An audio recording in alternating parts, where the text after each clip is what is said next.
Pemirsa, selamat sore. Apa kabar Anda pada sore hari ini? Erev Tov Shalom Laim. Minasan konbawa, Yoroboneng Yosmika. Buonasera. Buonasera, bonsoir tous. Buenas noches, bonuit. Ya, masa al khair buat semuanya. Magandang gabi buat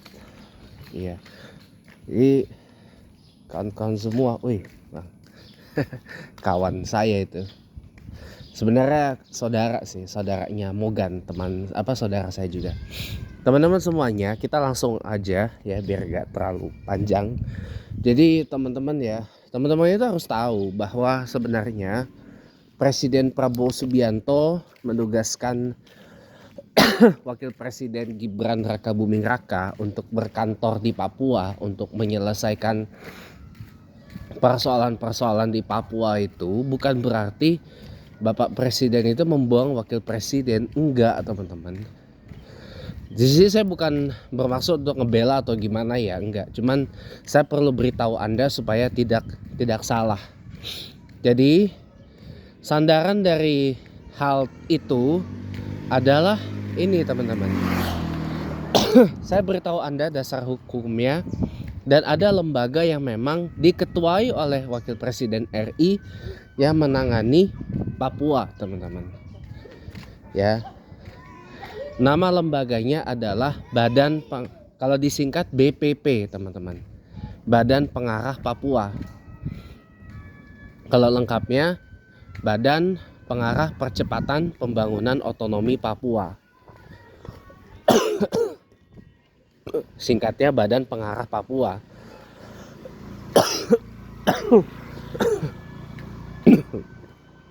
Nah, BPP atau Badan Pengarah Papua itu adalah sebuah lembaga non-struktural di Indonesia. Dasar pendiriannya adalah Perpres, Peraturan Presiden nomor 121 tahun 2022 tentang percepatan pembangunan otonomi Papua yang menjadi dasar hukum dari lahirnya BPP atau Badan Pengarah Papua ini. Gitu teman-teman. Jadi memang Presiden Prabowo menugaskan Wakil Presiden Gibran ini, memang itu dasar hukumnya teman-teman. Jadi kalau menurut Perpres itu ya, nih strukturnya BPP itu saya kasih tahu ya. Menurut Perpres 121 tahun 2022 itu Wakil Presiden RI adalah ketua dari Badan Pengarah Papua itu. Nah, pada saat pendiriannya BPP itu kan ketuanya adalah Wapres sebelumnya, Abah Yai Ma'ruf Amin. Nah, karena wakil presidennya adalah Mas Gibran, berarti Mas Gibran adalah ketua BP Papua itu, ketua Badan Pengarah Papua itu. Nah, siapa anggotanya? Anggota Badan Pengarah Papua itu adalah pertama Menteri Dalam Negeri, yang kedua Menteri PPN atau Kepala Bappenas ya, Menteri Perencanaan Pembangunan Nasional atau Kepala Badan Perencanaan Pembangunan Nasional atau Kepala Bappenas. Yang ketiga tadi saya lupa, Menteri Dalam Negeri, Menteri Bappenas ya, Menteri PPN. Satu lagi saya agak lupa ya, kalau nggak salah sih Menpan RB ya. Itulah pokoknya kalau saya nggak salah. Nah itu teman-teman. Jadi memang Bapak Presiden Prabowo Subianto menugaskan Mas Gibran, Wakil Presiden, untuk ke Papua itu, ya memang itu dasar hukumnya teman-teman. Bukan karena ini dibuang Gibran ke Papua, terus Anda berspekulasi bahwa Menko AHY akan jalankan tugas-tugas Wakil Presiden. Ngimpi teman-teman, ngimpi ya. Makanya saya tuh kadang-kadang makanya saya perlu bicara seperti ini supaya teman-teman itu tidak karena sentimen pribadi ya, jadi lantas bias kemana-mana ya. Contoh seperti waktu zaman Pak Anies Baswedan jadi gubernur Jakarta selama 2017 sampai 2022. Itu kan banyak banget kader dari PSI, Partai Solidaritas Indonesia, yang gencar banget mengkritik Pak Anies, Gubernur Anies Baswedan kala itu. Tapi kritik mereka tuh bukan didasari kritik by policy. Tapi kritik mereka tuh lebih ke arah sentimen pribadi, karena emang nggak suka aja sama Anies gitu loh.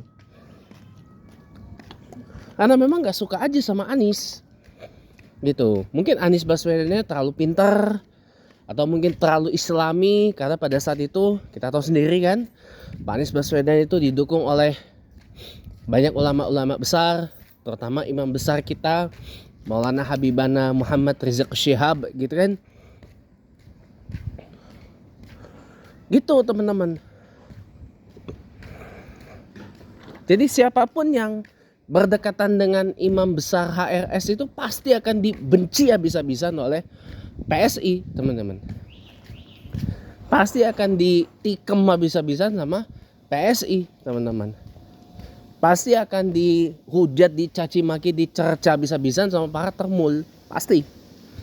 Nah, supaya kita nggak sama dengan termul dungonya, supaya kita nggak sama dengan DPR PSI waktu Jakarta dipimpin sama Pak Anies Baswedan gubernurnya. Nah ini makanya saya perlu ngomong seperti ini. Jadi memang Bapak Presiden Prabowo itu menugaskan, itu ada dasarnya. Dasar hukumnya ada, Perpres 121 tahun 2022. Ya, Peraturan Presiden nomor 121 tahun 2022 tentang percepatan pembangunan otonomi Papua. Dia melahirkan BPP itu tadi, Badan Pengarah Papua. Ketuanya adalah Wakil Presiden.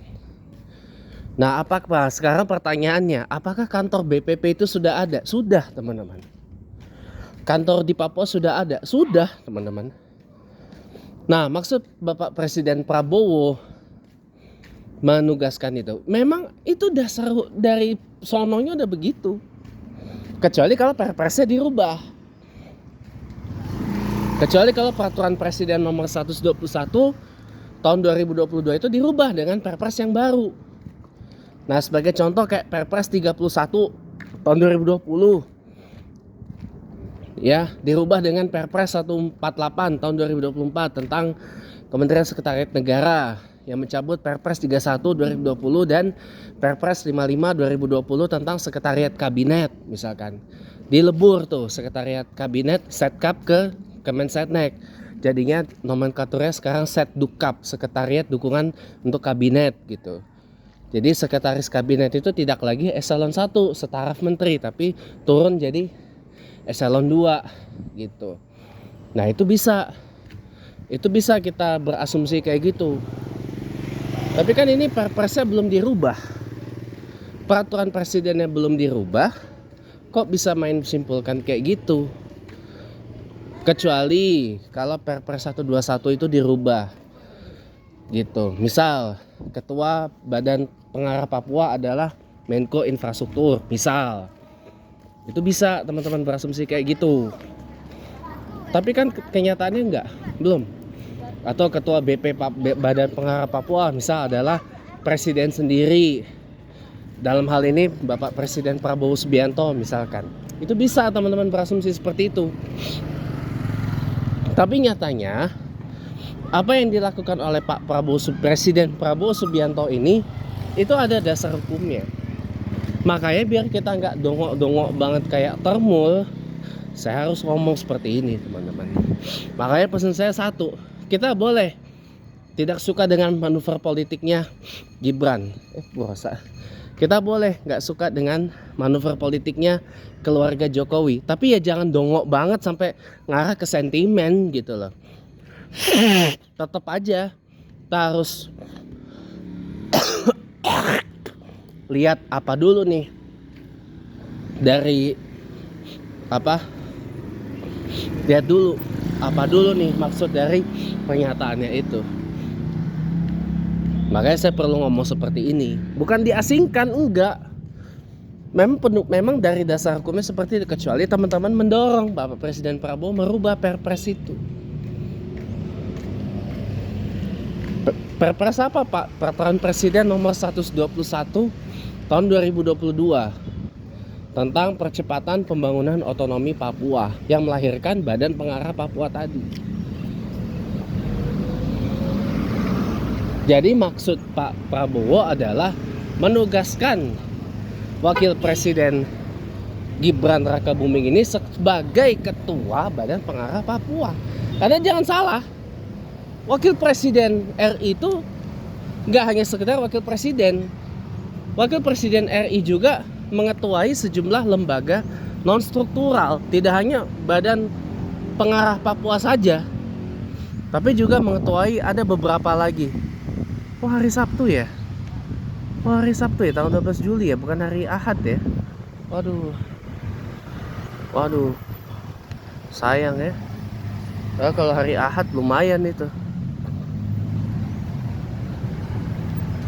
Mungkin hari Ahadnya ada hal, jadi nggak apa-apa juga sih. Teman-teman semuanya, itu yang harus saya beritahu Anda. Yang harus saya beritahu Anda tuh seperti itu, ya. Jadi biar tahu juga lah. Di lembaga non struktural, di beberapa lembaga non struktural itu ada yang diketuai oleh Wakil Presiden, ada yang diketuai oleh Menko, Menteri Koordinator. Contoh kayak KUR, koordinator KUR lah gitu. Itu ketuanya adalah Menko Perekonomian. Gitu. Terus ada juga yang lembaganya Botasupal.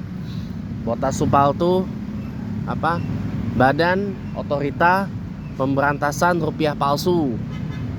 Itu ketuanya adalah Menko Polkam, Menteri Koordinator Bidang Politik Keamanan, bersama dengan Kepala BIN, Badan Intelijen Negara. Tuh, Botasupal itu juga lembaga non struktural itu. Ada beberapa lembaga yang ketuanya adalah menteri. Contoh Dewan Gelar. Tadinya ketuanya Menteri Sosial, sekarang ketuanya Pak Fadlizon, Menteri Kebudayaan. Tuh.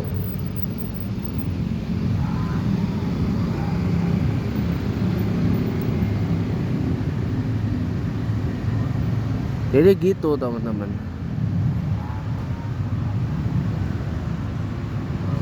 Jadi biar teman-teman tuh tahu lah bahwa di negara ini tuh ada lembaga-lembaga yang banyak sebenarnya. Bahkan lembaga kita sebenarnya terlalu banyak teman-teman. Terlalu banyak, lembaga non struktural banyak.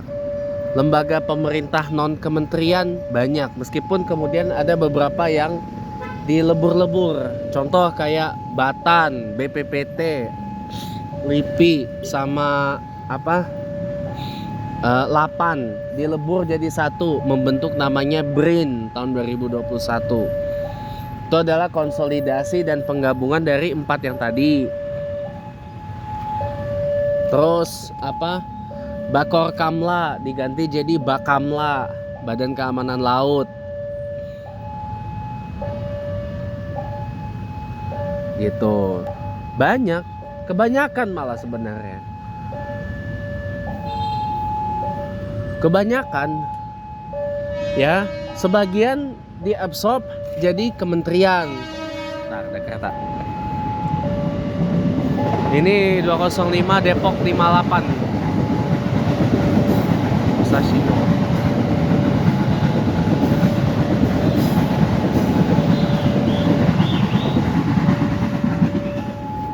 Sebagian diabsorb jadi kementerian. Contoh kayak Bappenas, kemudian kemudian Badan Informasi Geospasial, BIG itu bagian dari Bappenas sebenarnya. intern bagian dari Kementerian PPN. Terus BKKBN naik jadi Kemenduk Bangga, Kementerian Kependudukan dan Pembangunan Keluarga. Terus apalagi ya? Terus banyak teman-teman, beberapa lagi. Sebagian naik jadi kementerian kayak BPMI, naik jadi BP2MI. Dulu apa PJTKI ya. Jadi dulu dulu BNP2TKI ya. Menjadi BP2MI. Naik jadi kementerian, jadi Kementerian P2MI, Perlindungan Pekerja Migran Indonesia. Gitu. Ada beberapa lembaga LPNK non kementerian yang jadi kementerian akhirnya. Ada lembaga non struktural kita terlalu banyak teman-teman.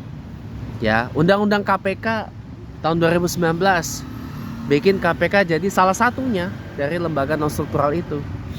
TVRI, LPP, RRI, LPP, KIP, Komisi Informasi Pusat, itu juga lembaga non struktural.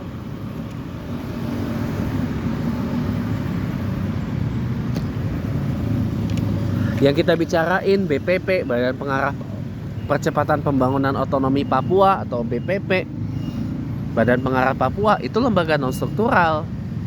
Basnas itu lembaga non struktural.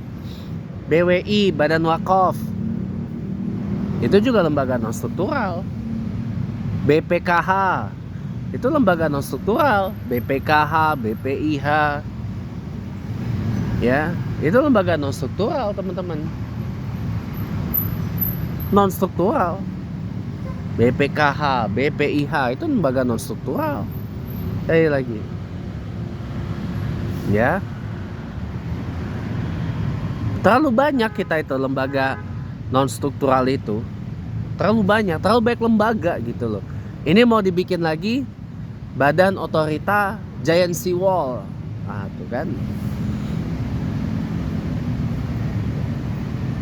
Zaman itu wah, banyak banget. Sudah itu dibubarin, ya kan? Sudah itu dibubarin, ya. Ada yang dibubarkan for good, ada yang dibubarkan kemudian digabung, kayak contohnya yang tadi saya bilang, BRIN, Badan Riset Inovasi Nasional, itu LPNK gabungan dari 4 LPNK, BPPT, LIPI, Batan, sama Lapan disatuin jadi BRIN, Badan Riset dan Inovasi Nasional. Kan terus sih Tamrin. Terus Timnas Taskin, TP, jadi BP Taskin, Badan Percepatan Pengentasan Kemiskinan. BP Taskin itu juga lembaga non struktural teman-teman. BP Taskin lembaga non struktural.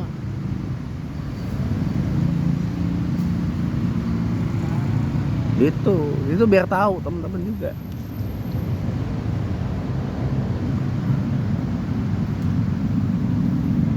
Jadi masing-masing itu,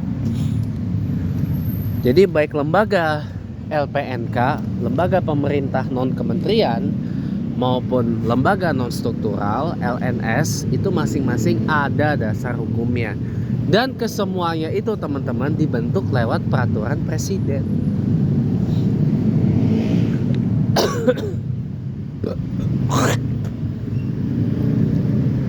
Termasuk nanti ada Badan Otorita Giant Sea Wall, itu dibentuknya lewat Perpres. Badan Otorita Ibu Kota Nusantara, itu lembaga non struktural. Itu lembaga non struktural.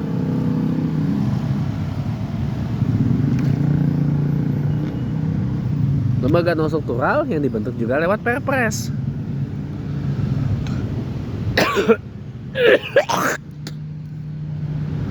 Jadi setiap badan atau lembaga, baik itu LPNK maupun LNS, ketika dibentuk lewat perpres, maka pejabat-pejabat di dalamnya ditunjuk presiden. Contoh yang lagi kita bahas, Badan Pengarah Papua. Yang nunjuk wakil presiden sebagai ketua BPP siapa? Presiden. Ya, presiden yang nunjuk. Yang nunjuk direktur utama TVRI dan Dewan Pengawas TVRI siapa? Presiden. Lewat apa? Kemenkom Digi sekarang. Kemarin Kemenkom Info. Sekarang Kemenkom Digi. Itu. Aslinya itu presiden yang nunjuk. Cuma lewat perantara Kemenkom Info, Kemenkom Digi. Gitu. Meskipun mitranya TVRI di DPR itu adalah berpindah dari Komisi 1 ke Komisi 7. Komisi 7 DPR adalah komisi yang membidangi pariwisata.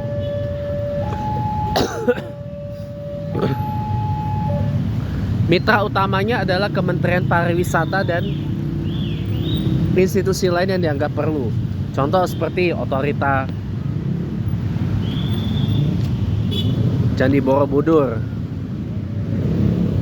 Otorita Labuan Bajo, misalkan.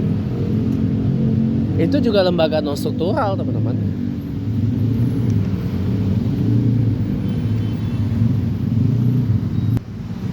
Nah, itu buat pengetahuan supaya kita tuh nggak dongok-dongok banget lah mengenai hal seperti ini gitu loh. Makanya saya tolong banget ya teman-teman ya. Kritis boleh, tapi jangan sentimen.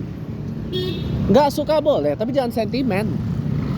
Kalau teman-teman itu udah sentimen, salah. Gitu loh. Jadi itu sebenarnya hanya penugasan dari Bapak Prabowo karena memang ada perpresnya. Ada peraturan presidennya. Gitu. Ya, jadi mudah-mudahan bisa paham. Ya, sekian. Terima kasih, selamat petang dan sampai ketemu lagi lain waktu.